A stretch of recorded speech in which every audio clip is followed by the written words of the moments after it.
Hey, what is up, everybody? This is Stevie Breach coming to you here with a review of NXT TAKEOVER Toronto. I will tell you that honestly, I have a lot of friends. Click Toronto basically took over the show tonight. I don't know what to do. Call them their gimmick names or call them their real names. Ravi, Justin, Big Nash, Griff. Tons of people out at this show in Toronto. This is a destination weekend for WWE fans, with this being SummerSlam. Or no, I apologize. Survivor Series weekend. Goldberg versus Brock. Everything was kicked off this weekend by this NXT show. And I will tell you that five matches, 2.5 hours. I thought this was a damn good night of wrestling. Not a bad match on the card. I think that every single person delivered in one way or another and really added to the show, really making it a real big deal. And then we went from there to Asuka going up against Mickie James. They peppered the crowd with the Asuka masks. Mickie James' entrance was pretty cool as well. She wore the attire that she wore at the end of her run in WWE. I'm not going to call it the Mickie James era, but that's what most people are going to remember, when she was wearing sort of like the disco-style tights.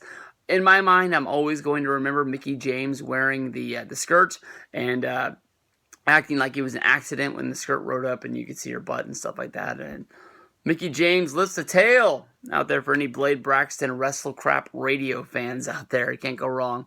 Asuka was able to get the win. I thought that once it was done, Mickie James went up and tried to shake Asuka's hand. Asuka is always sort of looked at a little bit weird because of her style. She didn't accept the handshake, instead held the title up. Asuka came in, I thought she was a heel. She sort of became babyface, but I've always sort of looked at her not knowing if what she's doing is leading to a heel turn in NXT, unless they're going to go with a rematch, and that's why they were doing the stare down between Mickie James and Asuka at the end. I don't really know who's next. You've got Liv Tyler, is it Liv Morgan? Liv Tyler? When I say Liv Tyler, it makes me think of Steven Tyler's daughter, which I can't think of what her name is, the girl from Armageddon. And I know she was in Lord of the Rings, but the hot chick with the blonde hair, and she's getting beat up by those two chicks. I hear about it on the Brian and Vinny NXT reviews. One of them's name's like Billy Kay or something like that, but I'm not sure what they're doing. But it seems like that's going to be its own feud, so I don't know who's single they can come in and do it. I don't know where the next NXT TakeOver special is. Maybe they'll bring Mickie back for one more run. Maybe they'll have somebody in NXT there. Maybe somebody will drop down, almost like when Tyson Kidd did.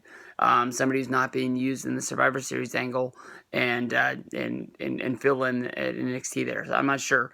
But when Bayley went up, the women's division had a huge hole in it, and that's why Mickie James was there in the first place. So we'll see what they do, but this was a great night. NXT blew the house off, and I'm sure everybody that I knew that was there and anybody else that was there, I'm sure they had a fun night and they got their money's worth. So peace out. See you guys down the road. Survivor Series tomorrow.